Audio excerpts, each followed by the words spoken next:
Live from WTVO Rockford and your home team. Eyewitness News at 5 starts now. Dangerously cold temperatures made working outdoors a challenge. A local healthcare provider tells us what precautions to take to stay safe. Illinois lawmakers honor victims of the Highland Park shooting. One senator uses the moment to push for strict laws for securing firearms. Plus, a local doctor is recognized on National Women Physician Day. She says supporting other female workers in healthcare is key. Good evening. I'm Mimi Murphy. And I'm Eric Wilson. Bitterly cold temperatures in the state line make working outdoors a challenge. Nikel Delgado learned how to stay safe and warm in frigid weather when going inside isn't an option. Nikel?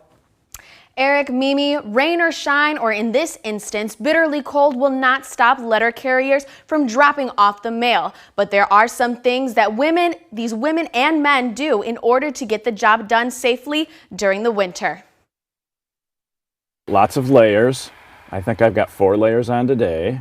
And a fifth would have pushed me right over the top. I don't think I could have fit it on. Rockford native Tim Dorsey has been a USPS city letter carrier for 27 years. He's learned a thing or two on how to stay warm while working in the cold.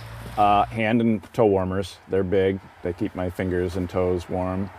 Ice cleats if it's icy. Tim says walking his route when wind chills are below 0 is difficult, but it's not just mail carriers. With more people ordering online, Amazon, UPS, and FedEx delivery drivers all have to be careful in these temperatures. I don't think people realize if you're just out short, to run to the car, just how bad it is for the people that are out in it all day long and can't really get someplace warm.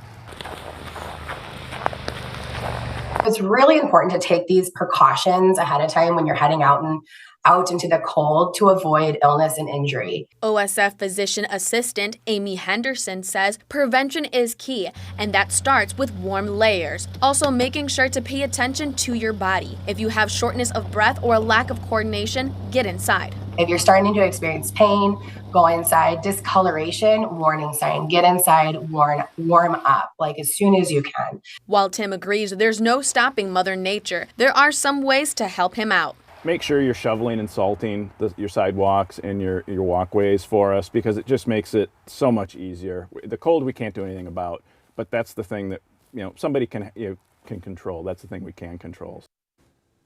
Doctors encourage people to stay inside on these cold days if you can, and don't push through any warning signs. It could mean that something is wrong. Eric?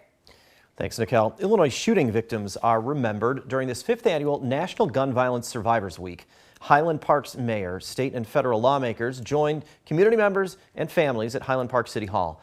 A memorial honoring the victims of the mass shooting at Highland Park's 4th of July parade is there. 7 people died, nearly 50 others were hurt in that attack. Illinois' U.S. Senator Dick Durbin and U.S. Congressman Brad Schneider are pushing a bill known as the Secure Firearms Storage Act. If you're a gun dealer, when you close up for the night, put the guns away securely so that burglars can't steal them and use them in crime. Put them in a safe, for example. It's just common sense that would reduce gun thefts and save lives. National Gun Violence Survivors Week runs through Tuesday. A federal appeals court has ruled that it's unconstitutional to deny gun ownership to someone under a domestic restraining order. A federal grand jury indicted a man in Texas after a rifle and pistol were found in his home. His ex-girlfriend got a protective order against him after saying he harassed, stalked, and threatened her. A lower court barred him from owning guns. The appellate court overturns the lower court order and the man's conviction. Domestic violence advocates say this ruling could have catastrophic implications on victims and survivors. They are pushing for an appeal. If you've got a cat, you've probably dealt with a lot of scratching from your furry friend. Maybe you've even considered getting their claws removed. A bill in the Illinois Capitol would prohibit declawing, except for medical reasons. One veterinarian says it's mainly because your cat could be tearing up furniture and scratching.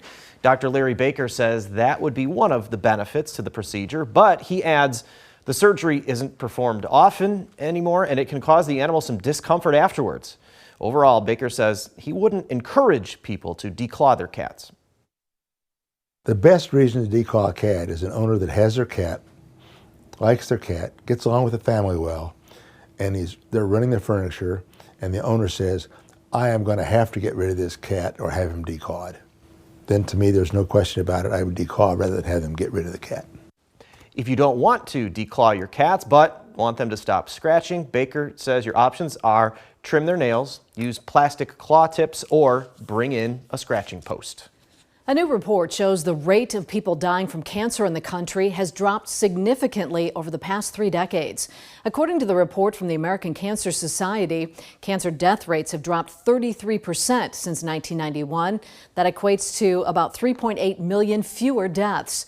The report also found that the 5-year survival rate for all cancers combined has increased from 49% for those diagnosed in the mid-1970s to 68% in 2018. The types of cancer with the highest survival rates are thyroid cancer, prostate, and testicular cancer. There are many factors that contribute to the diagnosis of cancer, including the use of alcohol, high body mass index, and smoking. So smoking plays a very big role in cancer in general, not just lung cancer, but in all cancers. And statistics have shown that.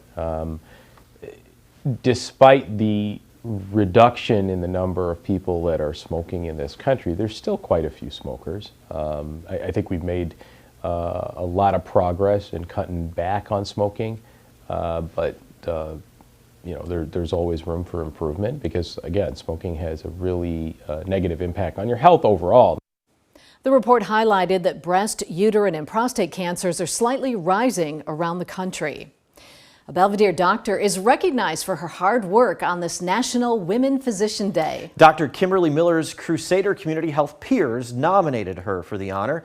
Dr. Miller joined Crusader in 2012. She's now the Family and Adult Department Chair. Miller is credited with demonstrating exceptional leadership and mentoring skills while providing high-quality care to her patients. The mother of two says it's important for women in the healthcare field to support one another. Medicine isn't always an 8-to-5 job, and sometimes there are things that have to be dealt with outside of hours. And so just helping to make sure that that is able to happen has been a really great support as well. State Representative Dave Vella presented Dr. Miller with the honor. Democrats are renewing their efforts to protect patients who want to travel out of state for abortions. Members of the pro-choice caucus reintroduced a bill Thursday to push back on punishments anti-abortion states are considering. Washington correspondent Jesse Tenor reports.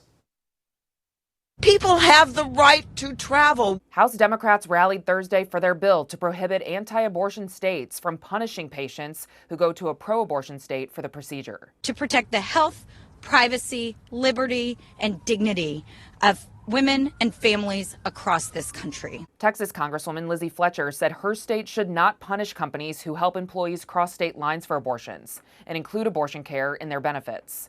Colorado Congresswoman Diana DeGette argued many patients already face enough hurdles when traveling to access care. They might lose their jobs. They have to pay for transportation. They have to pay for lodging. Washington Congresswoman Marilyn Strickland stressed restrictions like these disproportionately impact the poor and people of color. We want to make sure that the ability to get access to safe and legal abortion is available for all people, regardless of your background. Anti-abortion groups are working with Republicans to ban abortion nationwide. And the White House said threats like these highlight the need for broader federal protections for pregnant and postpartum workers, particularly minorities. Too many women have been denied just simple basic support. This week, President Joe Biden touted a new law that gives these new and expected parents more leave and workplace protections. Like letting them have water breaks, bathroom breaks, sit down and work breaks. Can you imagine asking that? My Lord. But the president said the country still has a long way to go. In Washington, I'm Jesse Tenor. Now, your first warned weather forecast from meteorologist Jordan Wolf. Many temperatures this morning were down below zero, including some spots that got down pretty close to double digits below zero. At least here in Rockford, we fell to 5 below, 8 below in Rochelle, 2 below down in Sterling. We did warm a little bit into the afternoon. We made it back into the single digits, at least above zero. That's where we sit at the moment. 4 degrees in Rockford, -8 when you factor in the wind chill, 5 in Freeport, no wind chill factored in there. Some other spots are still sitting in the single digits with sub-zero wind chills, and that's going to last at least a little bit bit longer into the evening tonight. Winds are beginning to pick up, but as we notice the direction of those winds back out of the south, and that's what's going to help to warm us up over the next few days. However, in the short term, with the cool temperatures that we have, those winds will make the wind chill feel at least a little bit worse. In the long-term outlook, though, that temperature does warm into the night tonight and into the day tomorrow as well. If we look a little bit further out to the west, there's some spots that have already made it up into the 30s and 40s. We're not going to quite get into the 40s, at least here in the next couple of days, but longer term into the week, I do think 40s are definitely possible. High pressure still sitting over top of us with the very light winds and clockwise motion of those wind directions. As that pushes off to the east, that's why we're going to start to see a little bit more of that warming trend work its way in. However, we're not going to warm a whole lot because we still have a lot of snow on the ground. That snow acting kind of like a refrigerator, keeping temperatures at the surface a little bit on the cooler side. 7 inches of snow was the reported snow depth at the Rockford Airport. Some of that will start to melt, but it will not quite melt quick enough to allow us to warm as much as we could if we had no snow. We did see some sunshine out there as well. That did not help with temperatures. Upper level clouds working in from the northwest, not really seeing any precipitation because of that high pressure sitting over the area. Still some fairly sunny conditions and lots of clear skies as well. Our SkyTrack camera in Poplar Grove at the airport up there still showing some of those clear skies lasting into the evening tonight, allowing temperatures to fall a little bit quicker. We're down to around 0. The good news is this will be early on in the night. Most of the night will be spent with temperatures warming all the way back up into the double digits and even into the 20s for the early part of the day tomorrow. So this is around 9-10 o'clock tonight where we get down to 0, and then we're warming through the rest of the night all the way up into the 30s by the early part of the day tomorrow. In the afternoon tomorrow, at least 33 degrees for the high, a lot warmer than where we were today, with those wind gusts also coming in out of the south, close to 30 miles per hour. First of all, we got to talk about the wind chill still the rest of the evening tonight because temperatures are still a little bit on the cooler side, but southerly winds starting to ramp their way up, allowing wind chills to fall a little bit as temperatures fall back down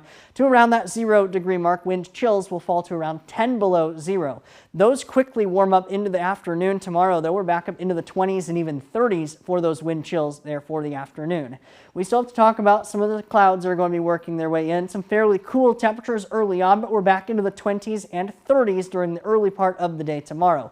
Our next chance for rain really doesn't come in until we get into Monday night going into Tuesday with a cold front that will pass. That will not cool our temperatures down very far, but that will bring us at least our next chance for some rain showers. 7-day forecast showing up with some of that as well. We're up into the 30s for the next few days. A slight chance for rain at least over the next couple days, but not really a whole lot. Monday night is the next main chance, back into the 40s, and those 40s and 30s, guys, they stick with us all the way through into the end of the week. Now sports with sports director Scott Lever. The girls' Nick 10 basketball race is almost wrapped up. We could have a champion by the end of the night. Hononegah will clinch the championship outright if the Indians win at home against Boylan. Hononegah is undefeated in the conference with 2 games left to play, counting tonight's game. Boylan has 2 conference losses, and one of those was to Hononegah back on December 6th. The game you're looking at is that game. Now, that was a low-scoring game. 37-31 was the final. Hononegah and Boylan have combined to win 12 of the last 13 Nick 10 girls championships. There are 3 games in Nick 10 boys basketball tonight. Belvidere plays at Auburn, Hononegah at Boylan, and Freeport at Harlem. Belvidere, Belvidere North, East, and Guilford have the night off. Belvidere and Belvidere North will play each other tomorrow night. Hey, it's full slate of games in the Big Northern Conference. Rockford Christian is at Byron. Lutheran is at Rock Falls. Dixon at Genoa Kingston. Stillman Valley at Oregon. And Winnebago at North Boone. Reagan Holgate and I will have the action covered tonight on Overtime. Reagan will also bring you her interview with Byron girls coach Eric Hurley. And I'll spotlight Winnebago standout Campbell Schrank. That's live at 11 o'clock on Fox 39. Well, the Ice Hogs will take the ice tonight at the BMO against the Iowa Wild. They'll also host the Wild tomorrow night before heading into their All-Star break. The Ice Hogs have struggled against the Wild this season. They've played 7 times already, and the Hogs have won only 1 of those games in regulation. Kyrie Irving says he wants out of Brooklyn. He's demanded the Nets trade him before next Thursday's NBA trade deadline. He's unhappy that he and the Nets haven't been able to work out a contract extension. The most likely destination for Irving is the Lakers if the 2 teams can agree on a deal. The Fighting Illini will go after their 4th straight Big Ten win tomorrow afternoon. They'll be in Iowa City to face the Hawkeyes. The Illini won their last 5 meetings against the Hawkeyes. You can see that game tomorrow on Fox 39 starting at 1:30. And are you ready for the return of NASCAR? We get our first race Sunday evening when the Busch Clash is held at the Los Angeles Memorial Coliseum. The inaugural race there was a big hit with racing fans last year. Joey Logano won it by holding off Kyle Busch. This year the field increases from 23 cars to 27. You can see that race on Fox 39 Sunday at 5 o'clock. Jordan's back with an improving forecast, fortunately, because gosh, it was cold. Drastically improving. Yeah. Now, let's be honest, there's no direction really to go from where we were but up. Exactly. But the change is really fast. Right, and we're going to be back into the double digits above zero by the time we get into the early part of tomorrow morning. We're actually going to be warming through the rest of the night tonight, which is even better news for our temperatures during the day tomorrow. That's really good. And I would imagine we're going to have more cloud cover, though, especially overnight, so that's why it's going to warm up a little bit. Yeah, it is actually going to help warm up, with that southerly wind really going to be the main driver for how warm it's going to get. We're still seeing clear skies from precipitation at the moment on the First Warn Interactive Radar from Rockford Auto Glass and more, but those southerly winds already starting to kick in. Unfortunately, that does lead to wind chills ramping up just a little bit. We're going to be back down seeing wind chills down around 10 below zero during the early part of the night tonight. But we're back into the 30s for our high temperatures tomorrow, in the 40s by Monday. Monday night especially is our next chance for rain, and then 40s and 30s sticking with us all the way through the end of the week. Much better. Thanks, Jordan. And thank you for spending some time with us. Stay safe.